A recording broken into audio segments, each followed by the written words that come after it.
ओम नमो नारायणाय। सज्जनों, एक ऐसी वीडियो मैं लेकर के आया हूं जो आपको उसको जान करके आप जीवन में बहुत लाभ ले सकते हैं। और ये वीडियो है नींव लगाने से संबंधित। 12 महीने में जो वास्तु है वो चारों दिशाओं के अंदर घूम जाता है। वो हर 3 महीने में एक दिशा चेंज करता है और वो 4 दिशाओं के अंदर रहता है। जो उसका फन है, सिर है, वो ईशान में रहेगा, वायव्य में रहेगा, नैऋत्य में रहेगा या अग्निकोण के अंदर रहेगा। लेकिन कौन कौन से महीने में रहेगा और वो कैसे कैसे रहेगा वो मैं आपको प्रैक्टिकल रूप से समझाता हूं। अब हमारे मकान की नींव का मुहूर्त निकला है 16 नवंबर से लेकर के 12 फरवरी तक। अर्थात उस समय पर जो महीना होता है मार्गशीर्ष, पौष और माघ, ये 3 महीने होते हैं। मार्गशीर्ष में नींव लगाई जा सकती है, धनु की संक्रांति में पौष में नींव नहीं लगती और मकर में नींव लगाई जा सकती है। तो ये 3 महीने में हम नींव लगाएंगे तो 16 नवंबर से 12 फरवरी तक का ये टाइम होता है। उस समय हमें नींव कहां लगानी चाहिए, तो हमें देखना ये होता है कि कौन सी जगह खाली है, नाग का विस्तार कहां पर है। नाग जो है ये इसका मुंह आपका आग्नेय कोण में है, पीठ इसकी नैऋत्य कोण में है और पूंछ इसकी वायव्य कोण में है। तो अब 3 कोणों को नाग ने घेर लिया है। तो अब जगह खाली कौन सी बचती है, ईशान कोण। और ईशान कोण को हर कोई श्रेष्ठतम मानते हैं। ईशान कोण में नींव लगाने के लिए इंतजार करते हैं, लेकिन ये कब कब लगती है ये मैं आपको बता रहा हूं। जिस महीने में चाहो, जैसे चाहो, अगर आप लगाना चाहो तो नहीं लगा सकते, लेकिन लगाने के लिए आपको इस 3 महीनों का इंतजार करना पड़ेगा, 16 नवंबर से लेकर के 12 फरवरी तक का। अब यहां क्यों नहीं लगानी चाहिए, क्योंकि उस समय पर जो नाग होता है उसका मुंह आग्नेय कोण में होता है, पीठ उसकी नैऋत्य कोण में होती है और पूंछ उसकी वायव्य कोण के अंदर होती है। तो शास्त्र का मत है कि फन दाबे, ये फन है, इसको दबा दिया यानी आपने यहां पर नींव लगा दी तो तिरिया डसे।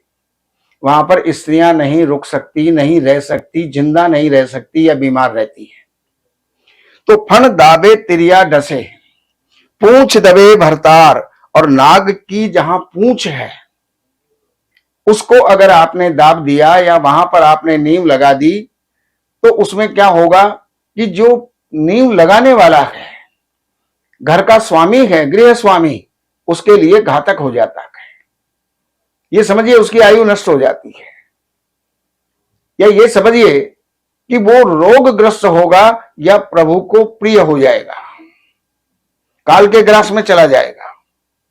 तो फन दाबे तिरिया डसे, पूंछ दबे भरतार। और जो कोई दाबे मध्य में, सांप की पीठ के ऊपर अगर नींव लगा दी गई है तो वहां पर हो कुटुंब संहार। वहां पर ना बालकों को देखेगा, ना वृद्ध को देखेगा, ना युवा को देखेगा, ना स्त्री को देखेगा, ना पुरुष को देखेगा।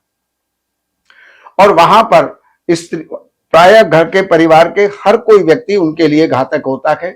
तो कभी किसी के साथ दुर्घटना, कभी किसी के साथ दुर्घटना, कभी किसी के साथ दुर्घटना, कभी किसी की जो है दुर्घटना में मृत्यु, रोगों से मृत्यु, अकारण मृत्यु, ये सारी बातें जो है उस समय पर हुआ करती हैं।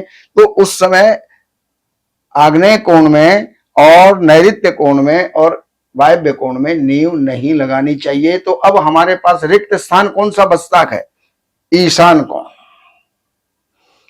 तो इस समय पर आप ईशान कोण में लगाइएगा। ईशान कोण में अगर आप लगाएंगे तो सुखी भी होंगे, समृद्ध भी होंगे, धनवान भी होंगे, आयुष्मान भी होंगे, यश और कीर्ति भी बढ़ेगी। तो इन बातों को ध्यान में रखते हुए मकान की नींव लगानी चाहिए। प्राय जितने भी बिल्डर होते हैं, पहली बात तो वो इन बातों को ध्यान देते नहीं हैं, और कोई कोई देते भी हैं, तो वहां पर सब कुछ ठीक ठाक चलता है। जिसने ऐसे समय में नींव लगा दी तो या तो वो मकान सफल नहीं हो पाता, बीच में ही रुक जाता है, कभी लेबर भाग जाती है तो कभी कॉन्ट्रैक्टर धोखा दे जाता है, कभी माल का इंतजाम नहीं हो जाता तो कभी जो है लोहे की चोरी हो जाती है। तो ये सारी बातें उसके अंदर होती रहती हैं। इसलिए इन 3 महीनों के अंदर 16 नवंबर से लेकर के और 12 फरवरी तक आपको ईशान कोण में नींव लगानी चाहिए। अगर आप ऐसा करते हैं तो घर सुखी भी होगा, समृद्ध भी होगा, और सब जो है निरोग रहेंगे। तो ये मैंने आपको जानकारी दी, बाकी लाभ उठाना नहीं उठाना आपका काम है। तो सज्जनों, ये जानकारी मैंने आपको दी, अब इस जानकारी का लाभ उठाना आपका काम है। अब इतनी बातें मैंने आपको बताई, और भी वास्तु से संबंधित और महीनों में कोई नींव लगानी है, उनकी भी वीडियो हम देंगे।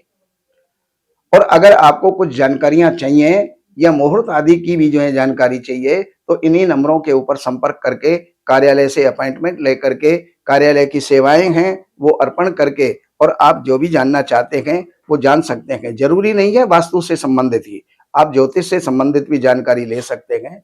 आपके जीवन की और भी कोई परेशानियां हो सकती हैं, उनकी भी जानकारी आप ले सकते हैं। और बाकी जो हमारा नमो पूजन के माध्यम से, नमो पूजन हमारा एक कार्यक्रम है, और उस नमो पूजन के हमारी YouTube चैनल भी है, तो उसके अंदर आप जा करके जानकारी ले सकते हैं। और आपके घर में, परिवार में, व्यापार में, फैक्ट्री में, कहीं भी आपकी किसी भी प्रकार की छोटी से बड़ी तक की कोई पूजा है, चाहे वो हवन ही है, कोई कथाई है, और 16 संस्कार हैं, विवाह आदि, वो भी आप जो है संपन्न करवा सकते हैं। बड़े से बड़ा अनुष्ठान, चाहे वो शिव जी का है, महामृत्युंजय है, महारुद्र है, या लघु रुद्र है, या दुर्गा सप्तशती के पाठ हैं, नवचंडी, सतचंडी, सहस्त्र चंडी, वो भी आप जो है संपन्न करवा सकते हैं। हमारे पास अच्छे अच्छे विद्वानों का कलेक्शन होता है, और जो विद्वान जहाँ के काबिल होता है उसको वहीं पर भेजा जाता है। तो दिल्ली NCR में अगर आप हैं तो इसका लाभ आप उठा सकते हैं। बाकी दिल्ली NCR से अलग भी आप हैं और कोई प्रांत में हैं या विदेश के अंदर हैं, तो भी आपको इन नंबरों पर संपर्क जरूर करना चाहिए। हम आपकी किस तरह से सहयोग और सेवा कर सकते हैं वो जानकारियां आपको मिल जाएंगी। ओम नमो नारायणाय।